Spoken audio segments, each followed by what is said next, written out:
Okay, so I need to talk about something that's been absolutely consuming me for the past couple of weeks. I got early access to Where Winds Meet, and I'm just going to say it up front. This might be one of the most slept on games coming to the PS5 this year. Like, generally, I don't think people realize what's about to drop on November 14th. This is Andre with Andre the Alpha, and today we're talking about why Where Winds Meet could be a massive deal for the PlayStation and why you need to pay attention to this one. Real quick, before we dive in, this isn't a full review because the game isn't even out yet. I've had early access for the game for a couple weeks, put in maybe 40 hours or so, and there's way too much here for me to even see and everything. So this is just my thoughts and impressions, what I've been experiencing. And honestly, I'm kind of blown away. If that sounds interesting, hit the subscribe button because I do these deep dives on games that you should know about. Alright, so let's get into this one. Where Winds Meet, free-to-play open-world action RPG, ancient China, martial arts, PS5 console exclusive, also on PC, launches November 14th. Now, I know what you're thinking, free-to-play open-world, that sounds like it could go either way. I thought the same thing, but I actually played it and everything changed for me. So the first time I loaded this up, I immediately noticed how stunning it looks. Like, this isn't just a, oh, that's nice, that's pretty. This is, wait, let me just stop and look around for a second, beautiful. The game drops you into the 10th century China during the chaotic period called the Five Dynasties and the 10 Kingdoms,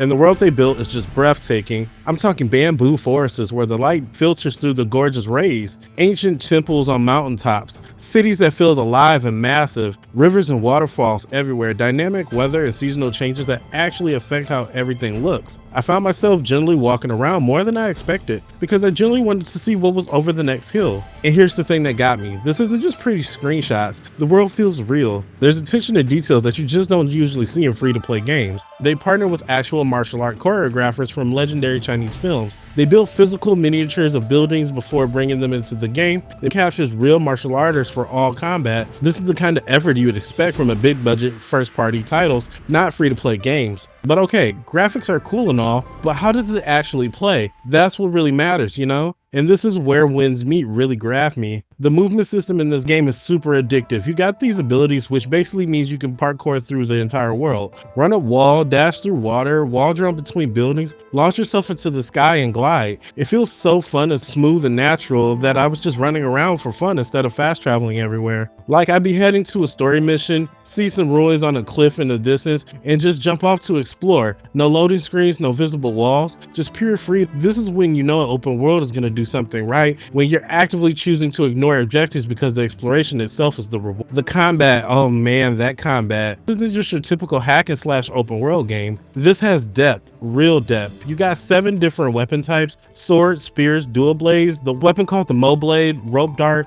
and then they give you umbrellas and fans as weapons. And before you laugh, the umbrella is actually sick. You can use it as a shield, as a blade, and it has crowd controlled stun ability. It's legitimately OP. Every weapon itself has its own moveset, its own combos, and its own feel. The rope dart lets you strike from range, then up close distance for melee. The spear is all about reach and powerful thrust attacks. Dual plays are pure speed and aggression. You can swap between weapons mid-combat, which means you're constantly adapting your strategy based on what you're fighting. The combat system uses this deflecting mechanic that's similar to Sekiro. When you time your blocks perfectly, you parry the attack and drain the enemy's key meter. Different enemies have different patterns. Some attack glow red, which can only be deflected, not blocked. If you block them successfully, the enemy gets staggered and you can unload on them. It took me a few hours to really get comfortable with the timing. Early on, I was getting destroyed because I was trying to button mash. This doesn't work in this game. You need to learn enemy patterns, decide when to dodge versus when to deflect, and look for openings. But once it clicks, man, it feels incredible to play. You're in this flow state where you're deflecting attacks, countering, switching weapons, and everything just flows together perfectly.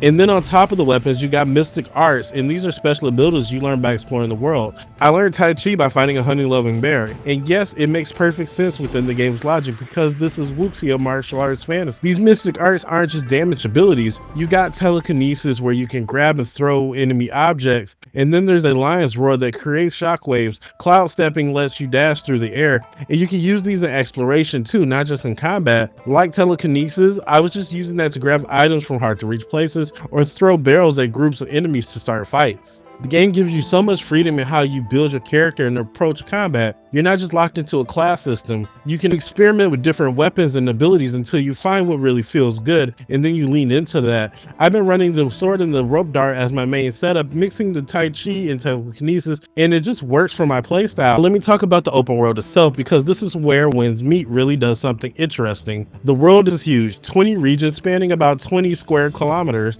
and every region has its own vibe, its own look, and its own secrets. You start in the Kyunhee, which is a peaceful rural area with villages and open fields. Beautiful, calm, and good for learning the systems. Then you go for the Kaifeng and everything changes. The Kaifeng is a massive city, and I mean massive. Over 10,000 walking around, and these aren't just background props. They have routine, schedule, and lives. I tested this out because I'm that guy. I pickpocketed someone in broad daylight, guards immediately chased me down, beat me up, and then I responded and my character face was bruised. Like, visibly bruised mattered for a while. The attention to consequences is rare. Most open world games don't track that kind of detail. This city has so much to do. There's this underground market called the Ghostly Market where you can find rare items, dueling arenas where you can challenge fighters, street performances, gamble dens, and mini games everywhere. I spent hours just messing around in the city instead of doing storylines. And then here's something wild. The game lets you choose professions. You can choose to be a doctor, a merchant, an architect, a bodyguard. Each one has its own quest lines and gameplay. As a doctor, you can learn medicine and craft healing items. As a merchant, you're trading goods between cities. This isn't required for anything, but it's just there in case you want to engage with it. That's the kind of depth that you don't expect from free-to-play games. I had a moment with the NPC that really stuck with me. There was this woman whose husband got kidnapped. I had a choice to tell her whether he was dead or alive,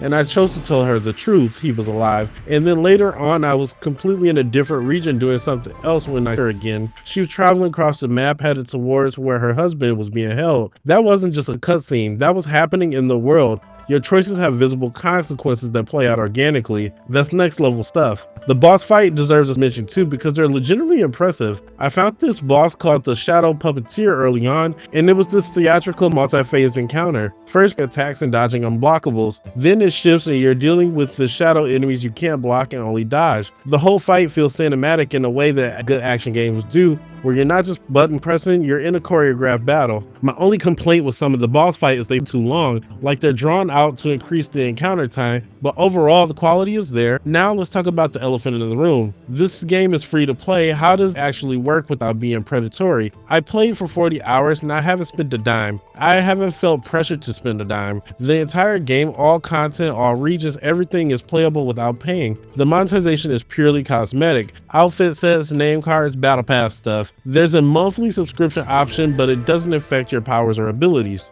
This is how free-to-play should be done. You're not paying for power, you're not hitting paywalls, you're not being nickel and dime for basic features. Everstone has been very clear about keeping it cosmetic only, and they've stuck with the promise. I'll be keeping a watch to see if that changes, but for right now, it feels super fair. The fact that you can play this entire 150-hour game for free is completely absurd. Like, this has production values that match $60 AAA games, better than some of them, and to be honest, it's better than some of those AAA games, but it costs nothing. That alone makes it worth trying. Here's why I think that this could be a big deal for the PS5 especially. Sony has been securing exclusives, but usually smaller titles. This is a full open world RPG with MMO elements, co-op support, multiplayer activities. Getting this as a time console exclusive is super huge. It gives PS5 owners something generally different that isn't on Xbox. And for the PS5 Pro owners, the game settings is enhanced with higher resolution, optimized ray tracing, and PSSR support. This can be one of those showcase titles that demonstrates what Pro can actually do. A visually stunning free-to-play game that runs even better on upgraded hardware, that's a value proposition. Plus, this is launching at a time when people are looking for the next big game. Ghost of Yotei is already out. Death Stranding 2 came out earlier this year, but not everyone's into those games. Where Wind Meets fills the gap where people want a massive open world adventure that they can sink their time into. And again, it's free, so the barrier to entry is at zero. I generally think that this could be a sleeper hit. Most people probably don't even know the game exists, but for PS5 owners looking for something fresh, especially for people who love Ghost of Tsushima or Assassin's Creed or Elden Ring, this deserves attention. Look, the game isn't perfect. The camera during lock-on can be awkward. Some systems feel like it's overwhelming at first. There's a question about whether they can maintain quality across a 150-hour campaign. And there's always the risk of the free-to-play monetization that could become more aggressive on. But even with those concerns, what I've played has been generally great. The gameplay is strong, the world is beautiful as hell, The combat has some depth, the cultural authenticity is apparent, and it's free. You literally risk nothing by downloading, trying it out. The game launches November 14th, and I'm absolutely going to be playing more when the full game goes live. I want to see where the story goes, explore the regions, and try the multiplayer content, and see how the seasonal updates work. If you want to see more of this, I'll probably be streaming over at Twitch at Andre the Alpha. Come hang out and we can discover this world together. If you got interested in where we meet, hit that like button and share with anyone who might want to check it out. And subscribe. I'm building a community around honest gaming takes without corporate hype, and your support helps make that happen. Drop a comment. Are you going to try this when it launches? Does free to play make you more or less interested? What do you think about PS5 getting these kind of exclusives? I read everything and love hearing your thoughts. Where Wind Meets could surprise some people. It's ambitious, polished, packed with content, and it respects your time and money. That's super rare in today's age. Whether it becomes the next big thing or just a solid experience, we'll find out next week. But based on what I've seen, I'm excited, and I think you should be too. But alright guys, that's it. Thank you for watching, and I'll see you in the next one. And if you want to explore this game together when it drops, find me on Twitch, and let's see what this is all about. And until next time, stay safe, stay smart, and stay alpha. Peace out, everyone.